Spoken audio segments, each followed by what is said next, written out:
Google pay already বাংলাদেশে চালু হয়ে গেছে। আপনি কিভাবে গুগল পেতে আপনার কার্ডটুকু অ্যাড করতে পারবেন এবং আপনি কিভাবে গুগল পেতে কার্ড অ্যাড করার পর ব্যবহার করবেন আজকের ভিডিওতে মূলত সেই প্রসেসটাই আপনাদেরকে একদম প্র্যাকটিক্যালি দেখাবো। তাহলে চলুন আর কথা না বাড়ি মূল ভিডিওটা শুরু করি। গুগল পেতে কার্ড অ্যাড করার জন্য আপনি চলে যাবেন গুগল প্লে স্টোরে। প্লে স্টোরে আসার পর এখানে আপনি সার্চ বারে গিয়ে লিখবেন গুগল ওয়ালেট, লিখে আপনি এন্টার করবেন। দেন আপনার সামনে গুগল ওয়ালেট অ্যাপসটুকু চলে আসবে। এটাকে জাস্ট আপনি ইনস্টল করবেন। ইনস্টল করার পর হচ্ছে আপনি ওপেনে ক্লিক করবেন। এখান থেকে আপনার জিমেলটি সিলেক্ট করতে বলবে, সো আপনি জিমেলটি সিলেক্ট করবেন। তারপর যে ইন্টারফেসটি আসবে এইখান থেকে একদম নিচের দিকে থাকা ভিউ ওয়ালেট নামে একটা অপশন দেখতে পারবেন। জাস্ট এই ভিউ ওয়ালেটে একটা ক্লিক করবেন। দেন নোটিফিকেশনের অ্যালাউ চাইবে, আপনি এটাকে অ্যালাউ করতে পারেন অথবা নট অ্যালাউ করে পরের স্টেপে চলে যেতে পারেন। দেন যে অপশনটুকু আসবে এখান থেকে গট ইট নামে যে অপশনটুকু দেখতে পারবেন এখানে ক্লিক করবেন। এবারে ওপরের দিকে একটা অপশন আছে, সেটা হচ্ছে অ্যাড পেমেন্ট কার্ড।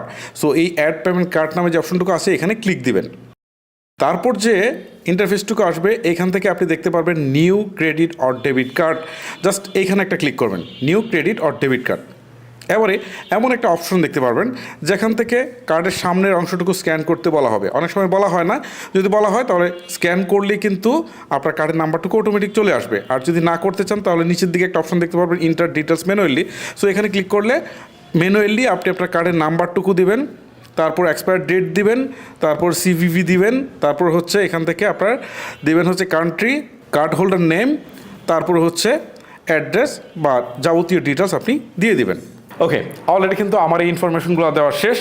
এখন নিচের দিকে দেখেন একটা অপশন রয়েছে সেভ অ্যান্ড কন্টিনিউ নামে। সেভ অ্যান্ড কন্টিনিউতে একটা ক্লিক করে দিবেন। এবারে দেখাবে চেকিং কার্ড এলিজিবিলিটি, একটু ওয়েট করবেন। এবারে আপনার সামনে দেখাবে ইউজার টার্মস। এবারে এখান থেকে টার্মসগুলো দেখাবে। সো আপনি চাইলে এগুলো পড়ে নিতে পারেন, আর না পড়তে চাইলে নিচের দিকে দেখেন একটা অপশন রয়েছে অ্যাকসেপ্ট নামে। জাস্ট এই অ্যাকসেপ্টে একটা ক্লিক করবেন। করার পর প্রসেসিং কার্ড ডিটেলস এই অপশনটুকু আপনার সামনে শো করবে। কিছুক্ষণ ওয়েট করবেন।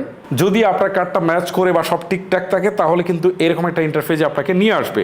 সো এখান থেকে বলছে ভেরিফাই করতে, ঠিক আছে? আপনার ব্যাংকে কার্ডে যে ফোন নাম্বারটা দিয়েছেন, ঠিক আছে, যে ফোন নাম্বারে এসএমএসগুলো আসে আপনার, যেমন কোনো টাকা ট্রানজ্যাকশন করতে গেলে যে এসএমএসটা যে ফোন নাম্বারে আসে, জাস্ট এই নাম্বারে একটা কোড যাবে। ওকে, সো আপনি যে কাজটা করবেন টেক্সট মি এ কোড, এটা রেখে নিচের দিকে কন্টিনিউ ক্লিক করে দিবেন। এবারে যদি আপনার সিমটা এই ফোনের মধ্যেই থাকে তাহলে কোডটা অটোমেটিক বসে যাবে, অথবা অন্য কোনো ফোনে থাকলে কোডটা আসবে। জাস্ট এইটা এসএমএস থেকে নিয়ে এই কোডটা বসাতে হবে। বসানোর পর সাবমিট যে অপশনটা দেখতে পাচ্ছেন এইখানে ক্লিক করে দিবেন। তারপর দেখেন তো এখান থেকে বলছে card is ready for online payment. So almost কিন্তু কাজ আমাদের শেষ। মূল যে কাজটা ছিল সেটা কিন্তু শেষ। এখন আমরা কি করব, এখানে গট ইট এখানে ক্লিক করে দেব।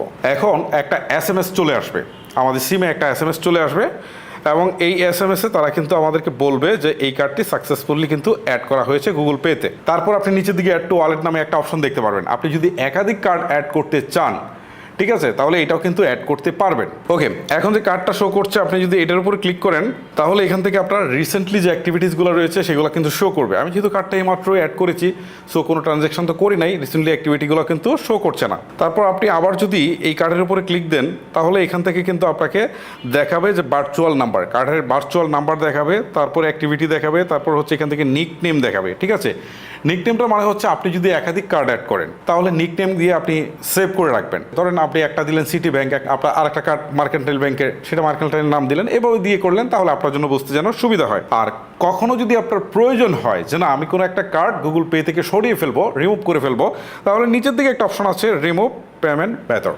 জাস্ট এইখানে ক্লিক দিয়ে প্রসেসগুলো ফলো করলে আপনি কার্ডটা সরিয়ে ফেলতে পারেন। ঠিক আছে, এ হচ্ছে মূলত প্রসেস। আপনার কার্ড কিন্তু অ্যাড করা শেষ, এখন এটা আপনি ইউজ করতে পারবেন।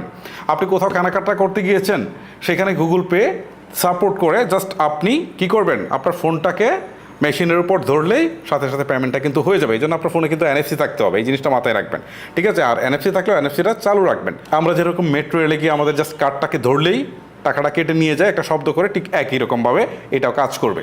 সো প্রাথমিক অবস্থায় হয়তো বা বাংলাদেশের সবগুলো আউটলেট বা পেমেন্ট সিস্টেমের মধ্যে আপনি হয়তো গুগল পে পাবেন না।